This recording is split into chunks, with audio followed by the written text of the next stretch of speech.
Hello दोस्तों, welcome to विद्यालय IAS. तो ये वीडियो संविधान के लिए आपका एक चैलेंजिंग वीडियो होगा। टोटल 50 क्वेश्चन होंगे, आपको 30 सही करने हैं। और अगर आप अभी तक विद्यालय आईएएस में नए हैं तो प्लीज चैनल को सब्सक्राइब करें, वीडियो को लाइक करें और शेयर करें। फर्स्ट क्वेश्चन है, किस प्रधानमंत्री के कार्यकाल के दौरान संविधान में 9वीं अनुसूची को पुनर्स्थापित किया गया था? ठीक है, 9वीं अनुसूची यानी कि फर्स्ट फर्स्ट संविधान संशोधन था ये। ठीक है, पहला संविधान संशोधन था। ये किस प्रधानमंत्री के अंतर्गत किया गया? तो ये किया गया था जवाहरलाल नेहरू जी के अंडर में। ठीक है, 9वीं अनुसूची 1951 में ही हुआ था। ठीक है, पहला संविधान संशोधन 1951। इसके अंतर्गत क्या हुआ? इसके अंतर्गत ऐसे विषयों को रखा गया जो मतलब जिनका संविधान संशोधन नहीं हो सकता है। ठीक है, या फिर इनके इसके अंदर जो 9th शेड्यूल है हमारा, इसके अंदर जो भी है वो न्यायालयीन विचाराधीन से मतलब परे है। ठीक है, उसको न्यायालय में पेश नहीं किया जा सकता है। अगेन ये एक्सप्लेनेशन है, आप पढ़ लीजिएगा। दूसरा है, राज्य भूमि सुधार अधिनियमों को संवैधानिक सुरक्षा प्रदान करने हेतु सम्मिलित करता है 9वीं अनुसूची के अंतर्गत। ठीक है, क्यों इसकी जरूरत पड़ी थी? शॉर्ट में बताती हूँ, समझ लीजिएगा। जब भारत आजाद हुआ तो अधिकांश जमीनें जमींदारों के पास थी और गांव के गवटिया लोग के पास थी। ठीक है, अब उनसे जमीनें लेकर आम आदमी को देना जरूरी था। इसीलिए 9वीं अनुसूची में पहला संविधान संशोधन करके 9वीं अनुसूची को जोड़ा गया। इसके अंतर्गत भूमि सुधार कानून को रखा गया था। ठीक है, 9वीं अनुसूची में।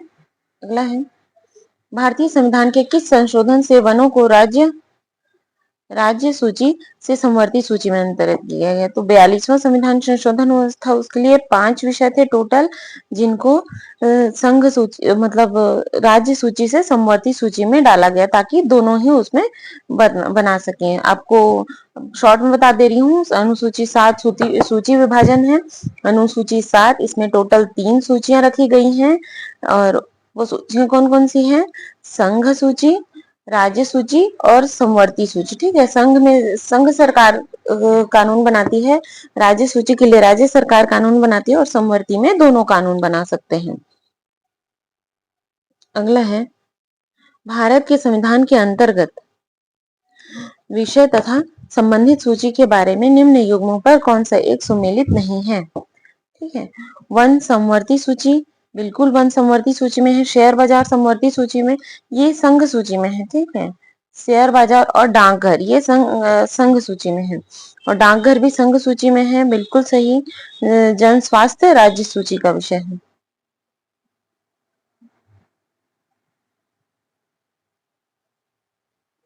जन स्वास्थ्य राज्य सूची का विषय है। ठीक है, जन स्वास्थ्य राज्य सूची का विषय है। डाकघर संघ सूची का विषय है। टोटल आप याद रख लें, 42वें संविधान संशोधन से वन एवं वन्य जीव माप तौल, वन्य जीव, शिक्षा और न्यायिक प्रशासन, ये 5 विषय थे। न्यायिक प्रशासन जिसे समवर्ती राज्य सूची से समवर्ती सूची में डाला गया था। अगेन है, भारत के संविधान के अंतर्गत आर्थिक योजना का विषय है। आर्थिक योजना क्या है?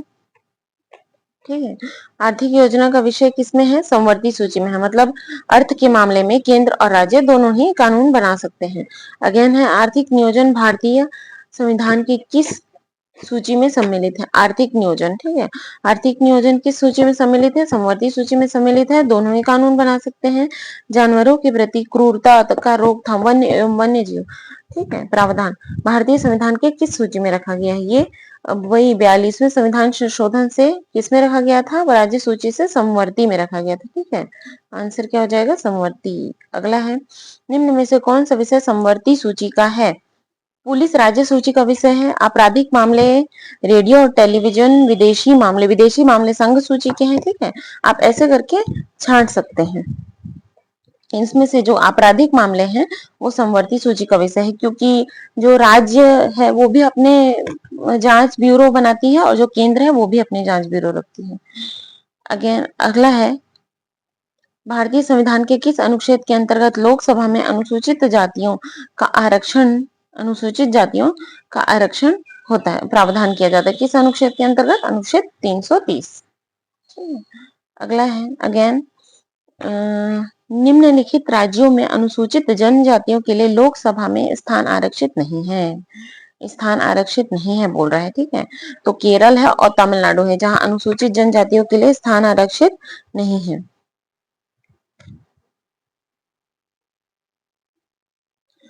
लोकसभा में सदस्यों की जो अधिकतम संख्या निर्धारित की गई, ठीक है, लोकसभा में जो अधिकतम संख्या निर्धारित की गई है, अधिकतम बोलेगा तो 550, वर्तमान बोलेगा तो 545, ठीक है। और जो लोकसभा में 543 नियुक्ति और प्लस 2 का मनोनयन होता था, ये अब कैंसिल हो चुका है।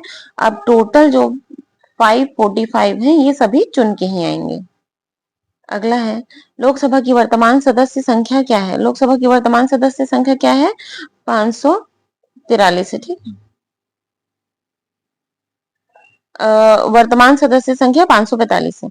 अगला है, संविधान के किस संशोधन ने लोकसभा में सदस्यों की संख्या 525 से बढ़ाकर 545 की थी?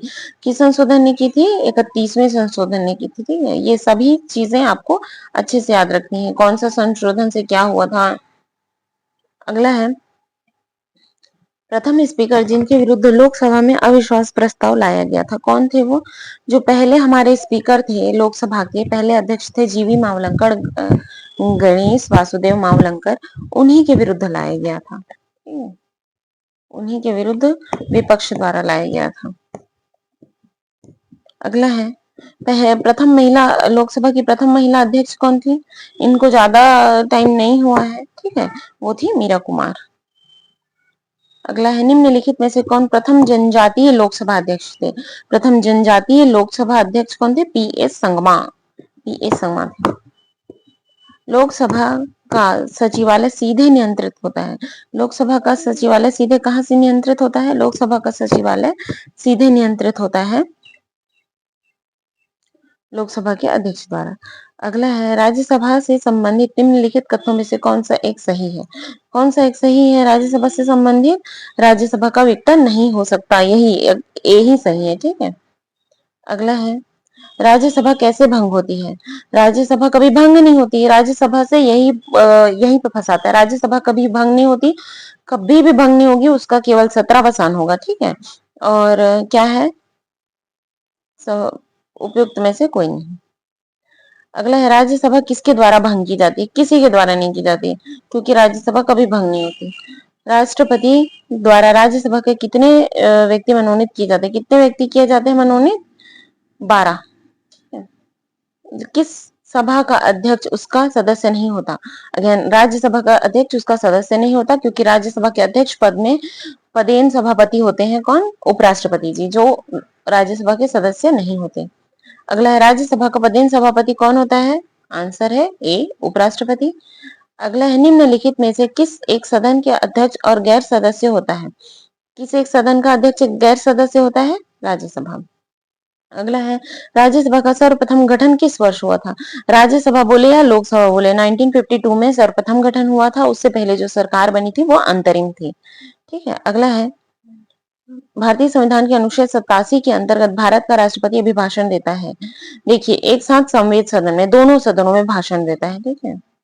अगला है, निम्न में से कौन राज्यसभा का सदस्य होते हुए भी लोकसभा की कार्यवाही में भाग ले सकता है? कौन भाग ले सकता है? मंत्री, जो राज्यसभा के सदस्य हो, ठीक है। मंत्री दोनों में भाग ले सकते हैं और वोट नहीं करेंगे। अगला है, निम्नलिखित में से कौन एक संघीय बजट की तैयारी और उसे संसद में पेश करने के लिए उत्तरदायी होता है? कौन सा उत्तरदायी होता है? ठीक है, ये आर्थिक कार्य विभाग होता है इसके लिए, और इसके लिए वित्त मंत्री होता है, ठीक है, वित्त मंत्री द्वारा पेश किया जाता है। अगला है, आकस्मिक निधि। आकस्मिक निधि राष्ट्रपति कैसे व्यय करते हैं? कैसे व्यय करते हैं? जब संसद उसको पारित कर दे तो, मतलब उससे पहले भी व्यय कर देते हैं, लेकिन उसमें फिर बाद में संसद की अनुमति ले लेते हैं, क्योंकि कभी जैसे लॉकडाउन का सिचुएशन था, उस टाइम अगर हमको आकस्मिक निधि निकालना पड़ता तो फिर तब तो सत्र चल नहीं रहे थे, ठीक है। संविधान के किस अनुच्छेद के अंतर्गत धन विधेयक को परिभाषित किया गया है? धन विधेयक किसको परिभाषित किया गया है? 110 में धन विधेयक को परिभाषित किया गया है, ठीक है, देखिए 109 धन विधेयक के संबंध में विशेष प्रक्रिया को बताया गया है। 110 में धन विधेयक की परिभाषा है और 111 में विधेयकों पर अनुमति है। अगला है धन विधेयक संविधान के किस अनुच्छेद में परिभाषित किया गया। अगेन वही आ गया, अनुच्छेद आ जाएगा 110। अगला है यह धन विधेयक किस इसका निर्णय कौन लेता है। मतलब धन विधेयक को धन विधेयक बताने का निर्णय कौन लेता है। ये केवल एक जने के हाथ में है, वो कौन है, लोकसभा अध्यक्ष। अगर ये बोल देंगे कि ये धन विधेयक है तो वो धन विधेयक है, और अगर मना कर देंगे तो वो धन विधेयक नहीं माना जाएगा। ठीक है, अगला निम्नलिखित कथनों में से कौन सा सही नहीं है बोला है। ठीक है, राज्यसभा शक्तिहीन है, सही है। धन विधेयकों की शुरुआत राज्यसभा में होती है, यही गलत है।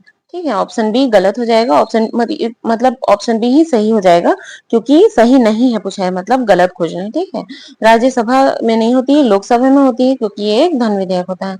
निम्नलिखित में से कौन सा कथन सही है, कौन सा कथन सही है पूछ रहा है। ठीक है, कौन सा कथन सही है। धन विधेयक राज्यसभा में प्रस्तुत होता है, गलत। धन विधेयक लोकसभा में प्रस्तुत होता है, यही है। अब बाद के भी दो पढ़ लीजिएगा, लेकिन बी आंसर इसका सही है।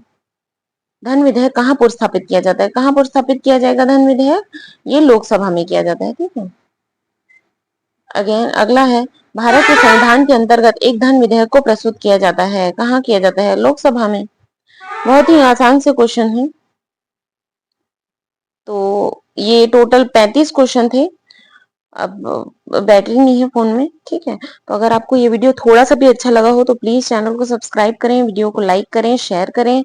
और 35 में से अगर आपके 25 सही हो गए हैं, मतलब 25 आउट ऑफ 35 आ रहे हैं, क्योंकि कई क्वेश्चन इसमें रिपीट भी हो गए थे, तो आप तैयार हैं और तैयारी करिए, और एमसीक्यू ज्यादा से ज्यादा सॉल्व करिए। इससे एग्जाम में मतलब स्टेट ऑफ माइंड अच्छा रहता है। ठीक है, कि हाँ एमसीक्यू सॉल्व करने पे ना कॉन्फिडेंस आता है। तो आप thank you for watching and subscribe विद्यालय आईएएस। Thank you.